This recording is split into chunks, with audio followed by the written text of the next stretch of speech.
নমস্কার, life with মোমের আরও একটা ব্লগে আপনাদের সবাইকে আবার অনেক অনেক স্বাগত জানাই। আর সবার প্রথমেই সবাইকে জানাই শুভ দীপাবলির প্রীতি ও শুভেচ্ছা।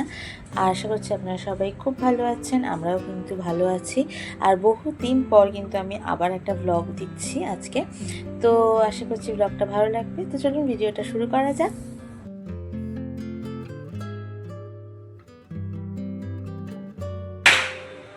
তো এই সবে যা স্নান করে এসেছি এখন, আর এখন বাজে হচ্ছে সন্ধ্যেই 7টা মতো, 7টা বাজতে যায় এখন সন্ধ্যেবেলা।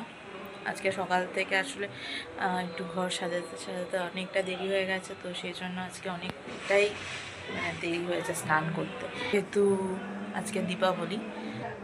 তো দাঁড়ান দেখাচ্ছি। এমনি অলরেডি দুটো ঘর এমনি সবসময় আমাদের লাইট জ্বলে, দেখতে পাচ্ছেন এই রকম নীল সাদা এই ঘরে রয়েছে, আর বোনের ঘরটাতে এমনি সবসময় চলে। আর বাকি যে ঘরটা ঠাকুর ঘর আর এই বাইরের ঘরটা, তো সেটাকেও সাজিয়েছি।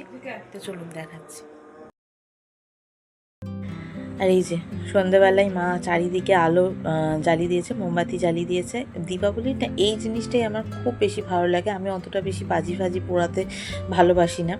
তো এই যে বাইরের ঘরটা আমি ঠিক এইভাবে সাজিয়েছি, খুব একটা কিছু আহামরি নয়, সিম্পল জাস্ট লাইটগুলোকে একটু অর্গানাইজ করে লাগিয়েছি। জানি হয়তো খুব একটা ভালো লাগছে না, একটু হয়তো ঘিঞ্জি হয়ে গেছে, কারণ আমাদের বাড়িতে অতটা স্পেস নেই। আর লাইটগুলো এত বড় বড়, কোথা থেকে যে কি করে কিভাবে কি করব। তারপর সুইচ বোর্ডেরও একটু অভাব রয়েছে, তো সেই জন্য আমার একটু অসুবিধা হয়েছে। তো যাই হোক, আর এই যে বাবার জায়গাটা, ঠিক বাবার জায়গাটাই কিন্তু একমাত্র আমি একটু মনের মতো করে সাজাতে পেরেছি।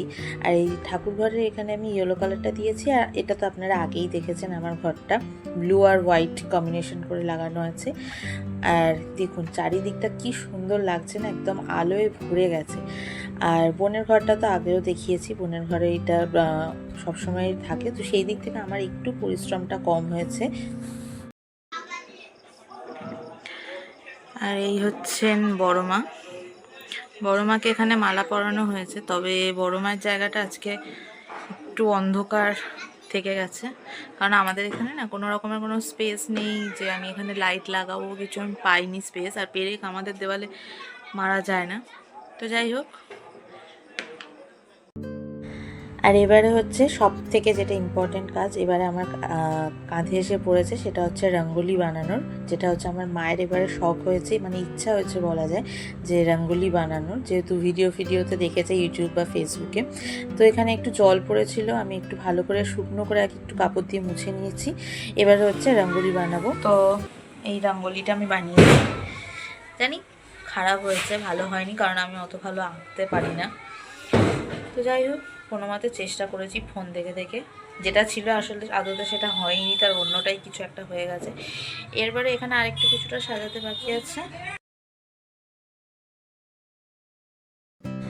আর এই যে আর একটু যে সাজানোর কথা বললাম, সেটার মানে হচ্ছে প্রদীপ লাগানো। রঙ্গোলির মধ্যে কিন্তু প্রদীপ দেয়, এটা আমি ভিডিওতে দেখেছি, যদিও বা আমি আগে একবার বানিয়েছিলাম, তবে কিন্তু তার মধ্যে আমি প্রদীপটা অ্যাড করিনি। এটা আমার সেকেন্ড টাইম, তবে যেহেতু আমি দেখেছি যে ভিডিওতে যে প্রদীপটা দেয়, তো সেই জন্য আমি মাকে বলেছিলাম যে ছোটো ছোটো প্রদীপ নিয়ে এসো। আর মা কিন্তু খুব কিউট দেখতে ছোটো ছোটো কয়েকটা প্রদীপ নিয়ে এসছে। আর এই যে মিডিলে যেটা বসাচ্ছি, এটা কিন্তু প্রদীপ না, এটা কিন্তু এক ধরনের মোমবাতি, তবে একদম খুব সুন্দর দেখতে। যবে থেকে এই জিনিসটা বাড়িতে এনেছে, আমি কিন্তু আগেই ডিসাইড করে নিয়েছিলাম যে আমি এটা রঙ্গোলির মধ্যেই অ্যাড করব। আর ব্যাস, প্রদীপটা দেওয়ার পর কিন্তু খুব একটা মন্দ লাগছে না আমার মনে হয়। আপনাদের কেমন লাগছে সেটা কিন্তু অবশ্যই কমেন্টে জানাবেন। আর আমার কিন্তু আগাগোড়া এই রঙ্গোলি জিনিসটা খুব ভালো লাগে, যদিও বা আগে চেষ্টা করেছিলাম একবার, সেবারও খুব একটা খারাপ হয়নি, তবে সেটা আমার বাবা ছিল সেই সময়, তো সেই সময় বানিয়েছিলাম। আর এই হচ্ছে আমার সেকেন্ড টাইম, তাও মা ইনসিস্ট করেছে বলেই বানিয়েছি।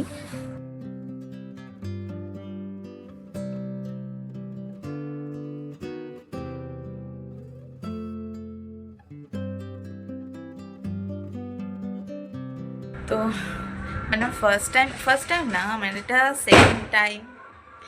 সেকেন্ড টাইম আমি রঙ্গোলি দিচ্ছি। আমার বাবা বেঁচে থাকাকালীন সেই সময় আমি ফার্স্ট টাইম রঙ্গোলি দিয়েছিলাম, আর এটা সেকেন্ড টাইম দিচ্ছি। আসলে আমি অতটা বেশি আঁকাতে ভালো নই, মোটামুটি যা ওই একটু আধটু পারি ওইটুকুনি তো দিয়েছি। মা বললো খুব একটা খারাপ হয়নি, কিন্তু যাই হোক যেটা আমি দেখে বানিয়েছিলাম তার বিন্দুমাত্র কিছু হয়নি। তো প্রদীপটা দিতে মোটামুটি বেশ ভালোই লাগছে, খুব একটা খারাপ লাগছে না। আর ব্যাস এইটাই হচ্ছে আমার দীপাবলি পালন। আমি গত 5-6 বছর কি 7 বছর হয়ে গেছে আমি বাজি ফাটাই না।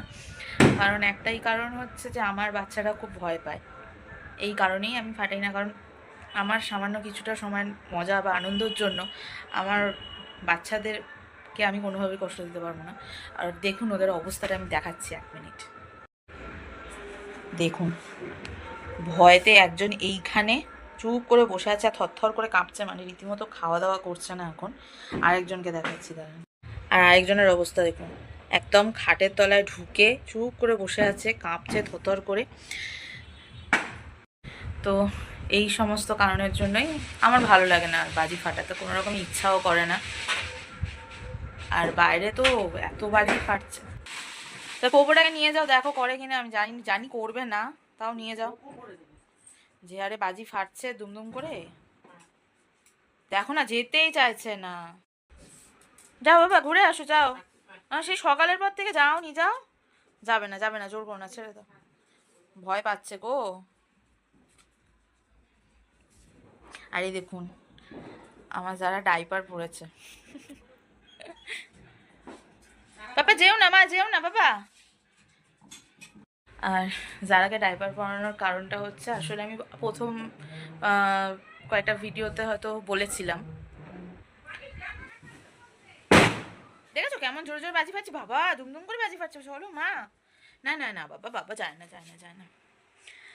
আর যারাকে যেটা বলছিলাম, আমি প্রথম কয়েকটা ভিডিওতে বলেছিলাম যে যারার শরীরটা ভালো নেই, যারা অসুস্থ, আসলে ওর একটা ইউরিনের জায়গাতে একটা ইনফেকশন আছে, মানে হয়েছে আর কি।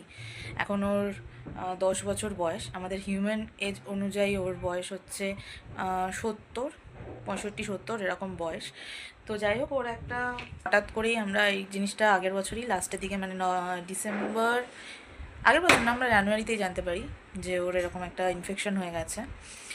তো রীতিমতো ব্লাড, এতটাই ব্লাড বেরোতো, মানে 15 থেকে 20 মিনিটের মধ্যে মোটামুটি একটা ডাইপার হোক বা হাগিস হোক, যেটাই হোক না কেন, 15 থেকে 20 মিনিটের মধ্যে পুরো ব্লাডে একদম ভর্তি হয়ে যাচ্ছিলো। তো সেই জন্য ওর আমরা ডক্টরও দেখিয়েছি, প্রচুর ডক্টরই দেখিয়েছি, প্রচুর মেডিসিনও খেয়েছে। তবে ডক্টর বলেছিল যে একটাই অপশন, সেটা হচ্ছে অপারেশন, যেটা পসিবল না। ওর যেহেতু এজটা বললাম আমি অনেকটা, ও রিকভার করবে না। তো সেই জন্যই আমরা ডিসিশন নিয়েছিলাম যে আমরা অপারেশন করাবো না। কারণ আরেকটা হচ্ছে যে অপারেশন করলে ডক্টর বলেছেন যে অপারেশন টেবিলেই কিছু একটা হয়ে যেতে পারে।